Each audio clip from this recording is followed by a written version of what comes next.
Hello दोस्तों, कहानी की इस नई सीरीज में आप सभी का स्वागत है। आज की इस कहानी का नाम है शापित डायन। यह एक चुड़ैल और डायन की कहानी है। तो अगर आपको भी डरवानी कहानियां, भूतिया कहानी या हॉरर स्टोरीज इन हिंदी पढ़ने का शौक है तो इस कहानी को पूरा जरूर सुने। शापित डायन। चुड़ैल रानी, हम अपने हक के लिए कब तक उस डायन के डर से इस गुफा में बंद रहेंगे? हमें आवाज उठानी होगी, वरना वो डायन गांव वालों को उकसाकर हमारे खिलाफ ही कर देगी। अगर अभी हमने उसे नहीं रोका तो हमारी गिनती कम होने में जरा भी देर नहीं लगने वाली है। मेरी बात याद रखना। चुड़ैल रानी बिल्कुल सही कह रही है। वो अकेली डायन पूरे गांव वालों को हमारे खिलाफ भड़का रही है और अपने जादू से उन सब का इलाज करती है। चुड़ैल रानी, इसलिए मैंने ये फैसला किया है कि परसों अमावस की रात है। इस अमावस की रात को हम पूरे गांव पर हमला करेंगे और उस डायन को हमेशा हमेशा के लिए खत्म कर देंगे।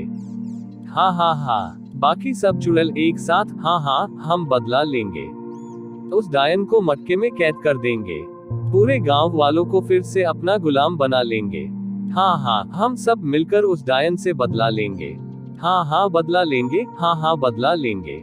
गांव में कांता, डायन रानी, देखो ना, मेरे बेटे को सांप ने काट लिया है। इसका सारा बदन नीला पड़ गया है। इसके मुंह से छाग भी आ रहा है। मैं आपके हाथ जोड़ती हूँ डायन रान, मेरे बेटे को बचा लो। डायन रानी, अरे कांता, परेशान क्यों होती है? मैं हूँ ना, कुछ नहीं होने दूंगी मैं तेरे बेटे को। ला, अपने बेटे को मेरी गोद में लिटा दे। डायन रानी की बात मानकर कांता ने अपने बेटे को उसकी गोद में लिटा दिया। डायन रानी ने अपनी आंख बंद कर मंत्र पढ़ा और उसका सिर सहलाया तो वो होश में आ गया। बेटे को होश में आते ही कांता बहुत खुश हो गई। हरिया डायन रानी, आप यहाँ किसी को भेज देती तो मैं खुद ही आ जाता और बकरों को आपके घर भिजवा देता। अपने यहाँ आने का कष्ट क्यों किया? डायन रानी, हरिया, मैं इतने सालों से तुम्हारी दुकान पर आ रही हूँ और हर बार तुम मुझे यही कहते हो। अरे, जब तुम इंसान लोग अपनी सब्जियां लेने खुद बाजार जाते हो तो फिर मैं अपना खाना लेने खुद बाजार क्यों नहीं आ सकती? बोलो भला। हरिया डायन रानी की यह बात सुनकर जोर जोर से हंसने लगता है। शंभू, कोई मेरे घर की आग बुझा दो, मेरा नया घर जल रहा है। डायन रानी, मेरी मदद करो, मेरे घर की आग बुझा दो। अगले हफ्ते मेरी बहन की शादी है, अगर कुछ नहीं किया तो मेरी बहन का घर बसने से पहले ही टूट जाएगा। डायन रानी, मैं कुछ नहीं कर सकती हूँ, तुम्हें तो पता ही है मेरा जादू आग पर काम नहीं करता है। डायन रानी की बात सुनकर शंभू को समझ आ गया कि उसकी आखिरी उम्मीद ने घर को बचाने से मना कर दिया। शंभू से जब ये सदमा बर्दाश्त नहीं हुआ तो वो बिलखते हुए अपने जलते हुए घर के अंदर चला गया और जोर से चीखने लगा, क्योंकि वो खुद भी आग की चपेट में आकर जलने लगा था। अमावस की रात। डायन रानी, बड़ी तेज भूख लग रही है। बहुत दिनों के बाद इन ताजा बकरों का खून पीऊंगी, मैं फिर से जवान हो जाऊंगी। हाँ। अगले ही पल डायन ने अपने गले से पहना हुआ हरे रंग का हार उतार कर रख दिया। हार के उतारते ही डायन रानी फिर से अपनी असली रूप में आ गई। बेहद डरावनी, मानो जैसे सूखे हुए कंकाल पर मांस का लोथड़ा चिपका हुआ हो। डायन रानी का भयानक रूप देखते ही बकरे भी डर के मारे छटपटाने लगे। लेकिन डायन रानी ने एक झटके में बकरों को पकड़ लिया और अपने नुकीले दांत चुभाकर बकरों का खून पी लिया।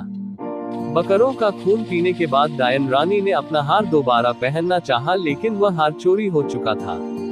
डायन रानी, मेरा हार किसने चुरा लिया? मैंने तो यही रखा था, फिर कहाँ जा सकता है? अगर वो हार मैंने नहीं पहना तो अनर्थ हो जाएगा। दूसरी तरफ चुड़ैल रानी, खुशी मनाने का ये वक्त सही नहीं है। अभी हमने बस उस डायन का हार चुराया है, लेकिन उसे जान से मारना अभी बाकी है। इसलिए यह मत समझना कि हम लोग ये लड़ाई जीत चुके हैं। चुड़ैल रानी बिल्कुल सही कह रही है। आज रात अमावस्या की रात है। आज उसकी शक्तियां हमसे बहुत ज्यादा होंगी, लेकिन उसके पास इस हार के ना होने से वो अपनी हिफाजत नहीं कर सकती है। चुड़ैल रानी, तो चलो अब गांव वालों को अपनी शक्तियां दिखाते हैं और फिर से पूरे गांव को अपना गुलाम बनाते हैं। चुड़ैल रानी बाकी चुड़ैलों के साथ मिलकर पूरे गांव को चारों तरफ से घेर लेती है और अपने मुंह से आग उगलते हुए पूरे गांव को जलाने लगती है। गांव वाले भी मौत के डर से चीखते हुए इधर उधर भागते हैं। चुड़ैल एक एक करके उड़ती हुई नीचे आती और जमीन से गांव वालों को उठकर ऊपर हवा में ले जाती और फिर उनका मांस खाती और बचे शरीर को वापस नीचे जमीन पर फेंक देती। इतने में वहां डायन रानी आ जाती है। डायन रानी मैं कहती हूँ, इन गांव वालों को परेशान करना बंद करो वरना मैं तुम्हें मौत के घाट उतार दूंगी। चुड़ैल रानी, अरे मेरी मौत का छोड़, तू अपनी मौत का देख। तुम्हारा हार तो अब मेरे पास है, फिर तो तू खुद की जान की हिफाजत कर ले मेरी बहना। डायन रानी, बहन मत बोल मुझे, मैं तेरी बहन नहीं तेरी मौत हूँ, जिससे तू अब ना तो छिप सकती है और ना भाग सकती है। तुझे क्या लगा था तू मेरा हार चुरा लेगी तो मेरी शक्तियाँ कमजोर पड़ जाएगी? नहीं, वो हार तो बस मेरे असली रूप को छुपाता है, मेरी शक्तियाँ को कमजोर नहीं करता, समझी चुड़ैल रानी। डायन रानी की बात सुन चुड़ैल रानी भी अपने मुंह से आग उगलते हुए लोगों को जिंदा जला रही थी। अब एक तरफ चुड़ैल रानी अपनी बची कुची चुड़ैलों के साथ होती है और दूसरी तरफ डायन रानी, जो कि गांव वालों की जान बचाने के लिए चुड़ैल रानी से लड़ रही होती है। चुड़ैल रानी, जो लोग अपनी मौत के डर से तेरे पीछे छिपे हैं, वही लोग तेरा असली रूप देखने के बाद तेरे से दूर भागने लगेंगे। इतना कहकर चुड़ैल रानी अपने पैरों के नीचे डायन रानी का हार कुचल कर तोड़ देती। हार के टूटते ही डायन रानी वापस से अपने असली रूप में आ जाती है, जिसे देखकर गांव का एक भी इंसान उससे दूर नहीं भागा, बल्कि डायन रानी के पीछे हिम्मत से खड़ा रहा। डायन रानी, तूने हार को तोड़कर मुझे श्राप से मुक्त कर दिया। इतना कहकर डायन रानी अपनी पूरी जी जान से अपनी शक्तियों का आह्वान करती है, जिसकी वजह से आसमान में ढेर सारी बिजलियां ककने लगती है और अगले ही पल सारी बिजलियां एक साथ इकट्ठा होकर डायन रानी पर जाकर गिरती हैं, जिससे डायन रानी अपने विकराल रूप में आ जाती है, पहले से और बड़ी और ज्यादा खूंखार। चुड़ैल भागो, अपनी जान बचाओ वरना डायन रानी का यह विकराल रूप हम में से किसी को जिंदा नहीं छोड़ेगा। डायन रानी, तुझे इंसानों की चीखें सुनने में बड़ा मजा आता है ना? तो अब ये इंसान तेरी चीखें सुनेंगे। चुड़ैल रानी, मुझे माफ कर दो, मैं वादा करती हूँ फिर कभी उस गुफा से बाहर नहीं निकलूंगी। तू तो मेरी छोटी बहन है ना, अपनी दीदी को माफ नहीं करेगी? डायन रानी, दीदी, आज जब मरने की बारी आई तो रिश्ता याद आ गया। जब मेरा हार चुराया था, मुझे मारने के लिए अपनी चुड़ैलों की सेना लेकर आई थी, तब ये रिश्ता याद नहीं आया था तुझे? इतना कहते हुए डायन रानी अपनी विशाल छड़ी हवा में घूमती है, जिसमें से आज का एक गोल निकलता है और चुड़ैल रानी के ऊपर जकारता है, जिससे चुड़ैल रानी की चीख के साथ मौत हो जाती है। चुड़ैल रानी के मरते ही डायन रानी वापस लड़की के रूप में आ जाती है। डायन रानी, 150 साल पहले मुझे श्राप मिला था, अगर मैंने अपना जादू आग के खिलाफ इस्तेमाल किया तो उस आग में मैं भी जल जाऊंगी, इसलिए मैंने मरने के डर से कभी आग के खिलाफ अपना जादू इस्तेमाल नहीं किया था। शायद अब वक्त आ चुका है। डायन रानी अपनी आंखें बंद कर हवा में उड़ने लगती है।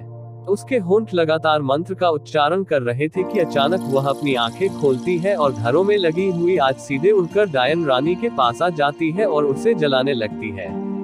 ऐसे ही करके पूरे गांव की आग बुझ गई थी, लेकिन एक अकेली डायन आग के बीच में जल गई, जिसे देख गांव में उदासी का माहौल छा गया। हरिया, अब कौन हमारे दुख को दूर करेगा?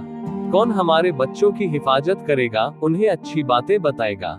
कौन? तभी एक जोरदार बिजली चमकी और हल्का सा डायन रानी का चेहरा दिखाई दिया। हरिया खुशी से हुर्रे, डायन हमारी रक्षा करने के लिए वापस आ गई है।